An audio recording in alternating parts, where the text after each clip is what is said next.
Iglesia y sexualidad es un tema difícil de abordar porque requiere, por supuesto, conocimiento de la historia de la Iglesia, requiere conocimiento también de la propia Iglesia y de la actualidad, pero también requiere ciertos conocimientos sobre temas de derechos y derechos sexuales y derechos reproductivos. Y no todo el mundo está dispuesto a abordar esta temática en la República Dominicana. Una República Dominicana que durante tantos años, a través de la historia republicana, desde 1800 y tantos, bueno, pues hay tantas situaciones que se han ocultado y que no se han dado a conocer por prudencia, por impunidad, por miedo, por el apego al poder. Estas cosas, por supuesto, hay que abordarlas. Y ha llegado el momento de tratar estos temas, no solamente por casos como los que se produjeron en República Dominicana, cuando Joseph Wosolowski fue nuncio en el país, o Wosi Hill era sacerdote en Juncalito, sino por muchas otras cosas. El tema de la sexualidad en la Iglesia Católica es un tema que ha estado vedado.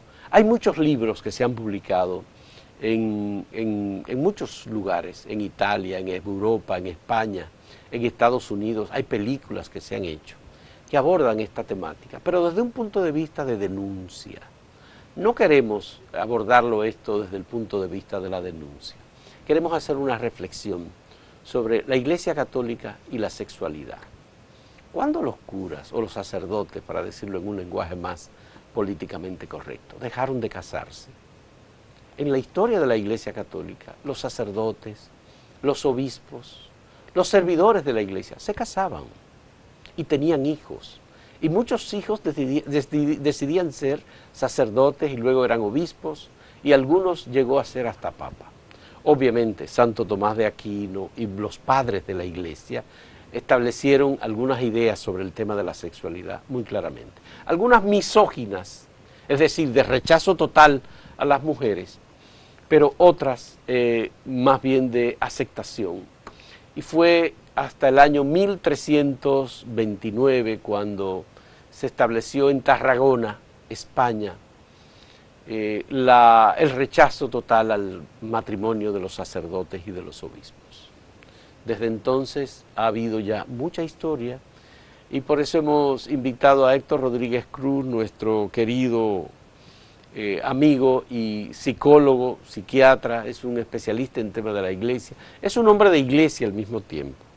Perdonen la introducción un poco larga, pero este tema requiere que abordemos la sexualidad desde el punto de vista de cómo lo maneja la Iglesia Católica. Héctor, muchas gracias por aceptar esta conversación. He invitado a varias personas que no han rechazado, teólogos, sacerdotes, gente que conoce la temática pero que no quiere abordarla porque también tienen la idea, o podrían tener erróneamente la idea, de que uno va a hablar de temas de actualidad o de sensacionalismo. En realidad lo que queremos hacer es una reflexión. ¿Cuál es, desde tu punto de vista, el momento en el que la Iglesia comienza a preocuparse por la cuestión de la sexualidad de sus miembros como sacerdotes y obispos? Yo creo que a partir del Concilio Vaticano II, la Iglesia... Estamos hablando Pablo VI, sí, 1960 sí. Y adelante. Bien. En el mundo comienza a darse una revisión de esquemas políticos, en todo el mundo. Desde las revoluciones estudiantiles, las revoluciones de los sindicatos, las revoluciones económicas, y la Iglesia, por ser una institución sabia, siente también necesidad de revisarse.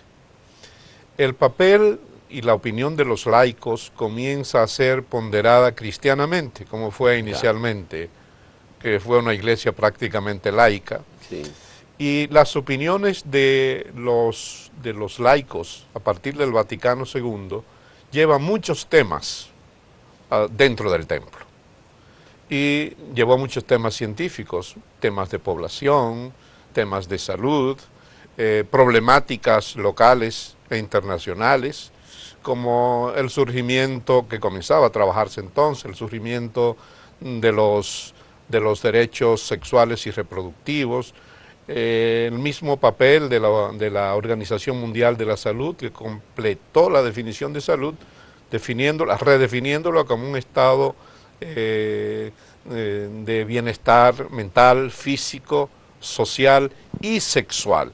Todas estas cosas hacen que la Iglesia ponga sus oídos en las necesidades y en las agendas del pueblo. Creo que el Concilio Vaticano II fue el primer concilio que se realiza con la presencia de laicos del movimiento familiar cristiano. Así es. Hubo de diferentes representaciones, de diferentes lugares del mundo, regiones del mundo, sí, familias, matrimonios que fueron invitados y que participaron, surgiendo desde ese momento un movimiento muy fuerte, empoderado sobre temas como el de la sexualidad, sí, por ejemplo. Me río un poco porque tu narración última me trajo a la memoria un feliz acontecimiento.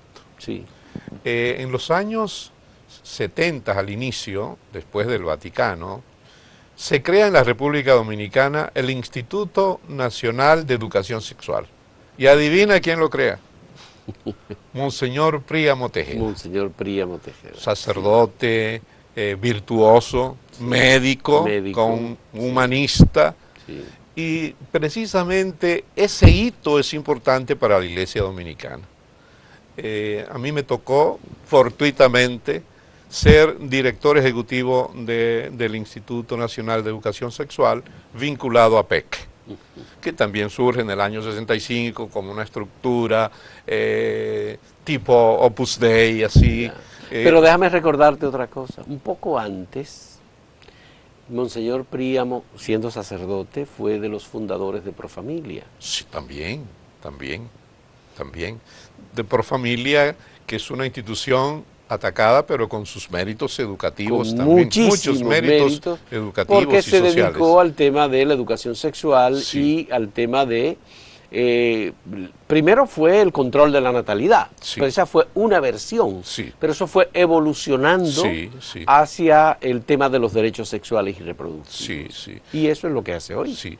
Y la orientación de la juventud comenzó a hablar tanto el INES, como se llamaba, el Instituto Nacional de Educación Sexual, que había una vinculación, porque Magali Caram, una persona a la que aprecio muchísimo, era miembro de ambas instituciones, sí, entonces había una colaboración estrecha. Y después, en el año 68, surgió el Consejo Nacional de Población y Familia, CONAPOFA, adherido al Ministerio de Salud, sí, Pública. También había una vinculación. También. Entonces, estamos coincidiendo en todos esos datos epocales, sí, que traen la sexualidad como un tema inevitable. Ya. Pero, ¿qué es lo que ha ocurrido dentro de la Iglesia Católica Dominicana, que ha sido tan conservadora que no ha querido ver, y parece ser que forma parte de un movimiento global, que la sexualidad es un aspecto esencial, fundamental del ser humano? Puede ser que la Iglesia decida prohibir a sus clérigos, a sus sacerdotes, a sus religiosas, monjas, etcétera, y miembros de institutos o de instituciones católicas, que ejerzan la sexualidad. Pero a los demás, como que es un tema de debate, que todavía la Iglesia no lo ha entendido, y que ha resultado muy afectada en su credibilidad por el ejercicio irregular de sus miembros de la sexualidad, tanto heterosexual como en la parte de la homosexualidad. Yo creo que es un aspecto que debemos abordar en el siguiente segmento cuando retornemos. Sí.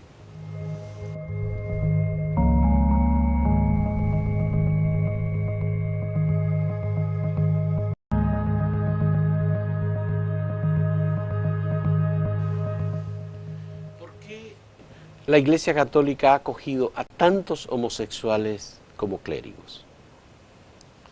Creo que prácticamente no los ha acogido.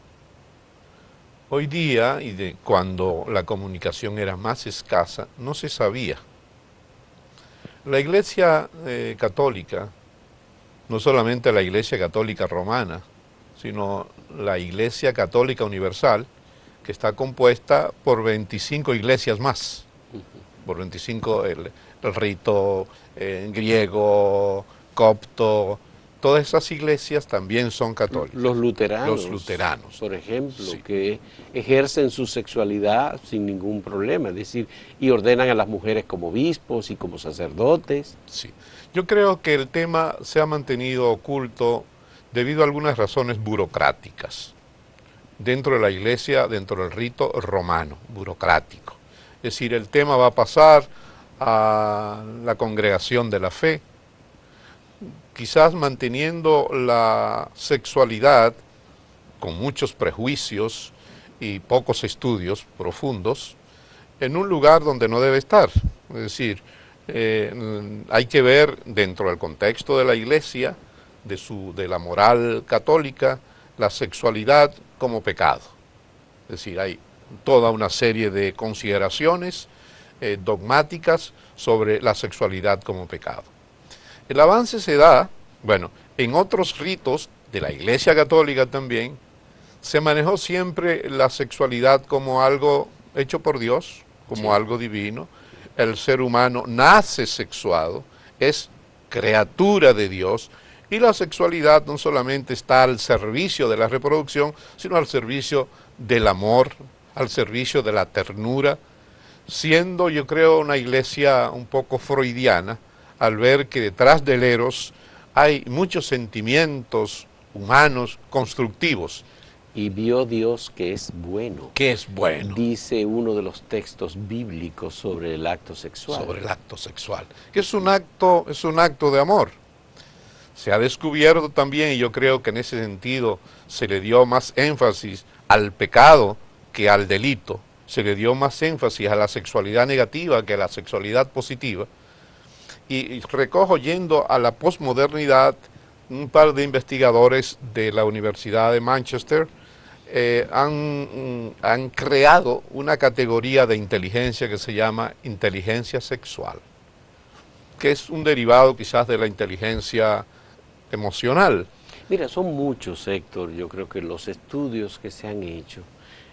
Cuando conversábamos previamente a este diálogo, yo te decía que hay una teóloga italiana llamada Anna Maria Caterin, que escribió un libro titulado Risus Pascalis y que tiene como subtítulo Fundamento teológico del placer sexual, donde plantea una teoría que es, dice ella, que la mayor aproximación a Dios que tiene el ser humano es en el momento del clima sexual. Sí, sí.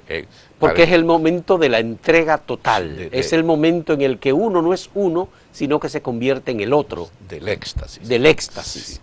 Está planteado de ese modo. Sí. Pero te digo esto y te digo muchas otras cosas, es decir, hay otros teóricos que han hecho otros planteamientos, pero que la Iglesia no tiene la capacidad de ver. Por ejemplo, Anna Maria Caterin, cuando planteó eso, fue expulsada de un instituto de formación en Roma. Sí. O está el caso de este autor alemán, Uta Ranke Heinemann, que tiene un libro que se llama Iglesia Católica y Sexualidad. Sí. Hay otro llamado Clérigos, este se llama Eunucos por el reino de los cielos, que atribuyen a ser una frase supuestamente de Jesús. Había eunucos al servicio del poder. Bueno, también. Porque está el tema de los eunucos y la castración sexual como una virtud. Sí. Y eso se presentó en la historia de la Iglesia como una virtud. Sí.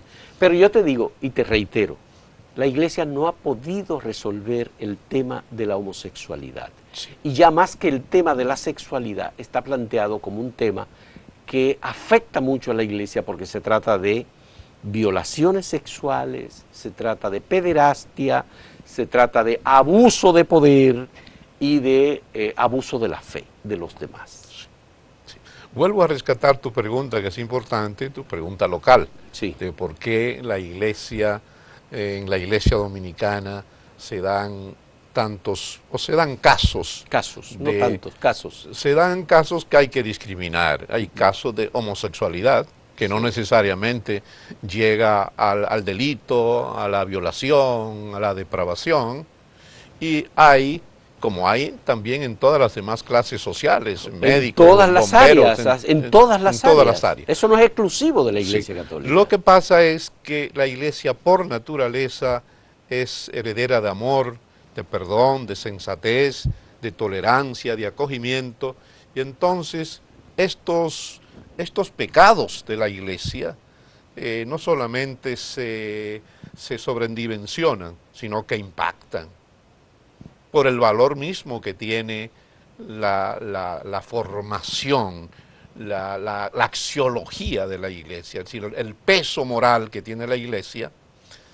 Pero cuando nosotros vemos en los últimos, la actitud de los últimos papas, que comienza siendo con Pablo VI, de advertencia, tímido, sí, con Juan Pablo II, tibia también, hasta llegar en Benedicto XVI, esforzado prácticamente. Bueno, en el caso de Juan Pablo II, y perdóname que te diga, se habla de mucha complicidad, porque Juan Pablo II fue el principal promotor y quien ascendió a Marcial Maciel, responsable de un lastre muy largo de abusos sexuales. Sí, pero hay también las conferencias episcopales. Tú me vas a decir lo de Francisco, perdón. Sí, las conferencias episcopales tienen su gran culpa, porque cuando vemos en el último documento que comienza en el 2010 sobre las normativas de cómo tratar los abusos sexuales, que yo te digo, la Iglesia Católica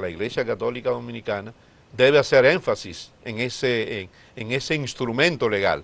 La Iglesia está dispuesta a ventilar estos abusos, estas violaciones, y tiene su herramienta legal para hacerlo. Entonces se ve en esto, se ve en esta actitud un acto de responsabilidad que viene a borrar un poco las tibiezas y las complicidades de los papas y de las conferencias episcopales anteriores. El documento actual, que es ratificado y enriquecido por Francisco insistentemente, con cartas a las conferencias, incluso con encuentros, ha llevado a Roma víctimas de los abusos sexuales, sí. Ha pedido perdón, es una actitud de ventilación. Y es drástico, es decir, tolerancia cero al abuso sexual. Creó una comisión el Papa Francisco recientemente para dar seguimiento y producir un documento. Con seglares, ha incluido seglares. Incluidos seglares. Pero dentro de los que incluyó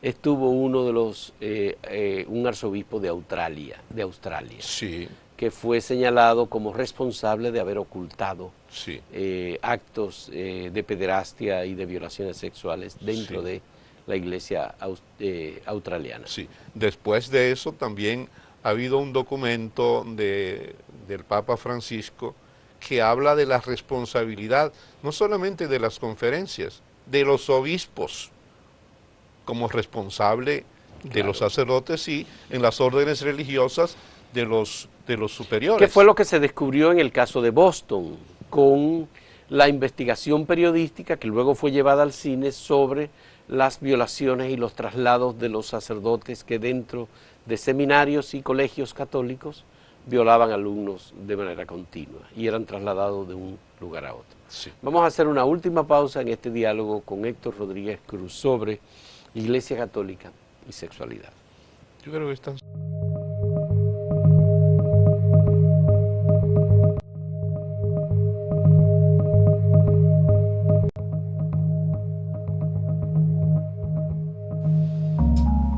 Héctor, ¿han fallado los procedimientos de selección de la Iglesia Católica del personal que luego se va a convertir en sacerdote, en obispo, en servidor de Dios? ¿O sencillamente los elementos de formación que la Iglesia ha utilizado en materia de sexualidad no han sido suficientemente eficientes como para corregir en la selección a estas personas? Sí. Para responderte a esta pregunta, yo tomaría un documento reciente de la Iglesia que habla, creo que se llama Pastores Orbo, Pastores Dobo, doy pastores a la Iglesia, en donde hay un perfil, un documento riquísimo de cómo debe formarse el sacerdote. Eso no solamente recoge textos recientes, sino textos hasta del Antiguo Testamento, y pudiera ser el manual para la formación de sacerdotes. Si nosotros miramos la formación de sacerdotes, midiéndolo por visitar iglesias y escuchar a sacerdotes cómo hablan, cómo visten, cómo se pelan, cómo piensan, cómo analizan los problemas sociales, uno, teniendo eso como temario, como telón de fondo, uno se da cuenta de que sí hay deficiencia en la formación de los sacerdotes. Yo trataba este tema con Monseñor Arnaiz, que era un hombre, un gran teólogo y un gran psiquiatra. Sí. Y me decía, yo decía, Monseñor, creo que están formando en vez de sacerdotes, bachilleres de sacerdotes. Y él me decía, mira Héctor, yo que soy psiquiatra, yo no hago psiquiatría en el confesionario. Es Dios, el sacerdote es un intermediario de Dios en el confesionario y en la vida pastoral. Sin embargo, se ha visto que el sacerdote de hoy tiene que tratar tantas temáticas, y yo creo que sacerdotes de la época del movimiento obrero estaban más alineados con la problemática social que los de ahora. Ahora hay tantos temas que deben ser vistos en la formación del sacerdote, que no están siendo vistos, no están siendo vistos. Yo he tenido contacto con algunas comunidades que forman sacerdotes, he ido a darle conferencias sobre temas sociales y veo cómo piensan. Los seminaristas, no puedo generalizar, quieren saber de muchos temas que no están dentro del currículum. Que no están en el currículum. ¿Y cómo se forman en esos temas? Bueno, ¿lo buscan por sí mismos? Lo buscan por sí mismos o simplemente los reprimen, porque el seminarista tiene una formación académica y tiene una formación espiritual, tiene su consejero espiritual.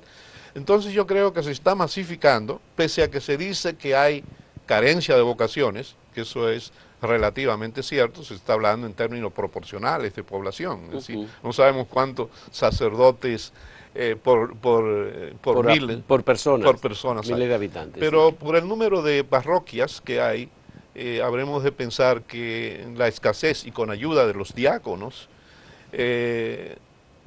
realmente hay una escasez relativa. Yo creo personalmente que sí, el currículum de formación académica y hasta el de formación espiritual, el sacerdote debe tener un contacto con el mundo. Pero Héctor, yo creo que no solamente el contacto, el sacerdote tiene derecho, en mi criterio, como persona, no como sacerdote, a una sexualidad, a ser heterosexual y a ser homosexual. Lo que no hay derecho es a violar a un menor, o a ser pederasta, o a ejercer abuso de poder frente a una persona que está subyugada o que está por debajo de ti. Sí, son varios temas. Entonces, sí, son varios temas. Es distinto. Sí, es distinto. Hay primero libertad para ser sacerdote. Hay unas normativas para ser sacerdotes con muchas privaciones de derechos y privaciones también de desconocimiento de postulados científicos. Claro. El hombre no es peor porque tenga una vida sexual activa, porque tenga una vida sexual reprimida o sublimada. Es porque se habla también de que en el celibato, que es un tema aparte, hay una renuncia, hay una represión, hay una sublimación. Es decir, pero así como está el celibato, está la opción preferencial por los pobres y vivir en un ambiente no de pobreza o de estrechez. Es decir, eso es una opción y cualquiera puede ejercerla, definitivamente. La posmodernidad le está poniendo a la agenda de la Iglesia muchos temas que la Iglesia, así como nos estamos planteando nosotros aquí, con libertad y con respeto y con ánimo de que esto se aclare, la Iglesia y las iglesias, en este caso la Iglesia Dominicana, tendrá que hacer una agenda a tono con la Iglesia mundial y con la Iglesia global de temas urgentes. El tema, por ejemplo, de la homosexualidad, un tema controversial, pero es un tema ya estudiado y ya se considera un derecho de la persona. Yo lo que he visto es que, por ejemplo, las iglesias episcopales, que son católicas, pero no romanas, sino inglesas, que siguen Martín Lutero, etc., ellos aceptan que los sacerdotes se casen y que tengan familia. Eso es opcional, y entonces, el celibato. Esa iglesia se ha ido nutriendo de sacerdotes formados en la Iglesia Católica Romana, que cuando encuentran que quieren expresarse sexualmente y son auténticos, es decir, yo no voy a ocultarme, no voy a mentir, entonces decido buscar pareja y me caso. Ese es uno. Entonces se van como sacerdote a la iglesia episcopal. Por eso te decía que ya hay hechos, hay demostraciones. En días pasados conversaba yo con un obispo episcopal, una persona extraordinariamente sabia y santa, y decía él, acabo de hacer un viaje al sur con mi esposa manejando, fueron a hacer una obra social. Un obispo. Sí, un obispo, porque es un grupo sano. Claro. Es decir, la iglesia tendrá que plantearse dentro de los temas urgentes, la relación, y ya el Papa Francisco ha dado pautas, la relación con las comunidades gay y lesbianas. Es decir, ese es un tema muy actual porque el tema de los derechos sexuales está presente. Yo creo que la manera de enfrentarlo por parte de la Iglesia Católica no es rechazar los derechos sexuales, ni lo que ellos llaman la ideología de género, porque están cometiendo, en mi criterio, un error al rechazar lo que ellos llaman la ideología de género. Sí. Están rechazando lo moderno, están rechazando los nuevos derechos que van surgiendo y están rechazando elementos nuevos de la conducta humana que se van descubriendo, que en definitiva son esenciales. Yo creo que en esencia la iglesia burocrática está siendo menos generosa que Dios, menos generosa que Dios. Como la bondad de Dios da espacio para entender todas estas manifestaciones de la evolución de la humanidad. Dentro de los derechos sexuales y reproductivos está precisamente la condena a la violación, al delito. Entonces hay que hablar también de los derechos sexuales como un apéndice de los derechos humanos. Entonces, el tema de la educación sexual, que en nuestro país ha sido obstaculizada por la Iglesia Católica, la educación sexual, que es un antídoto contra el abuso sexual. Así es. Mi nieta de 7 años, por ejemplo, dice, a mí no me den una nalgada porque eso es una parte privada. Entonces, si eso lo lleváramos a todas las clases sociales, la educación sexual, en su parte fisiológica, en su parte emocional, en su parte espiritual, porque no es solamente fisiología, estaríamos creando lo que dicen los psicólogos de Massachusetts, una inteligencia sexual que permite, en primer lugar, vivir la sexualidad sin tabúes, sin miedos, sin vergüenzas, sin ignorancias, y por otro lado, defender la sexualidad sana, la que se disfruta, respetuosa, como uno de los derechos humanos, derechos sexuales. Muchas gracias, Héctor. Me alegra muchísimo que sea con esta idea de la defensa de los derechos sexuales que concluyamos esta conversación sobre iglesia y sexualidad con un interés muy alto de que haya una reflexión en la sociedad dominicana y en la iglesia dominicana también. Yo creo que hay gente con suficiente capacidad, calidad y profundidad para tratar de introducir algunos cambios que mejoren la imagen de nuestra Iglesia Católica. Muchas gracias, Héctor. Así es. Y muchas gracias, por supuesto, a ustedes por la compañía en este diálogo.